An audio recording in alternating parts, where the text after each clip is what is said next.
December 5, 1872. Mary Celesta എന്നു പേരുള്ള ഒരു കപ്പൽ ന്യൂയോർക്ക് നഗരത്തിലെ ഈസ്റ്റ് റിവറിൽ നിന്ന് ഇറ്റലിയിലെ ജനോവയിലേക്ക് യാത്ര പുറപ്പെടുകയായിരുന്നു.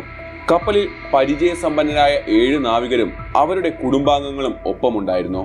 ക്യാപ്റ്റൻ ബെഞ്ചമിൻ എസ് ബ്രിഗ്സ് ആണ് കപ്പലിനെ നയിച്ചത്. അദ്ദേഹത്തോടൊപ്പം ഭാര്യ സാറയും 2 വയസ്സുള്ള മകൾ സോഫിയയും ഉണ്ടായിരുന്നു. എന്നത്തെയും പോലെ സാധാരണയായ ഒരു യാത്ര. അതിൽ കൂടുതൽ അസ്വാഭാവികതയൊന്നും ആ യാത്രയിൽ അവർക്ക് തോന്നിയില്ല. അറ്റ്ലാന്റിക്കിലെ പ്രക്ഷുബ്ധമായ കാലാവസ്ഥയെയും കൊടുങ്കാറ്റിനെയും അഭിമുഖീകരിച്ചുകൊണ്ട് അവർ യാത്ര തുടർന്നു. നാവികർക്ക് ഇതൊരിക്കലും പുതിയൊരു അനുഭവമായിരുന്നില്ല. എന്നാൽ തികച്ചും അവിചാരിതമായ സംഭവങ്ങളാണ് പിന്നീടുണ്ടായത്.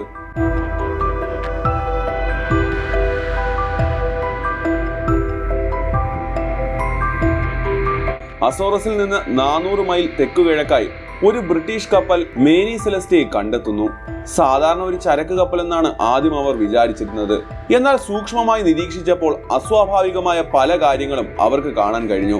മേരി സെലസ്റ്റ കടലിൽ സഞ്ചരിക്കുന്നത് അനിയന്ത്രിതമായിരുന്നു. അതായത് കപ്പലിൽ ജീവന്റെ ലക്ഷണമില്ല.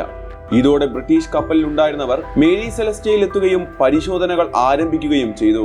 കപ്പലിൽ ജീവന്റെ യാതൊരു ലക്ഷണവുമില്ല. ബലപ്രയോഗത്തിന്റെയോ ആക്രമണത്തിന്റെയോ ഒരു സാധ്യതയും ബ്രിട്ടീഷ് കപ്പലിലെ ജീവനക്കാർക്ക് കണ്ടെത്താനായില്ല. കപ്പലിലുണ്ടായിരുന്ന യാത്രക്കാരുടെ സ്വകാര്യ വസ്തുക്കളും വിലപിടിപ്പുള്ള ആഭരണങ്ങളും എന്തിന് ഉച്ചഭക്ഷണം പോലും അപ്പോഴും കേടുകൂടാതെ ഇരുന്നു. ജീവനക്കാരെ മാത്രമാണ് കാണാതായത്. കഥകൾ പലതായിരുന്നു. കടൽ കൊള്ളക്കാരുടെ ആക്രമണം, ഭീകരജീവികളുടെ ആക്രമണം, എന്തിനധികം പറയുന്നു, അന്യഗ്രഹ ജീവികൾ പോലും പിന്നീട് ലോകം പറഞ്ഞുണ്ടാക്കിയ കഥകളിലെ വില്ലന്മാരായെത്തി. ജീവനക്കാർ കപ്പൽ ഉപേക്ഷിച്ചതോ അതോ കൊടുങ്കാറ്റിൽ കടലിൽ ഒഴുകിപ്പോയതോ? സത്യം മാത്രമാണ് ഇപ്പോഴും ഇരുട്ടിൽ നിൽക്കുന്നത്. അടുത്ത എപ്പിസോഡിൽ വീണ്ടും കാണാം.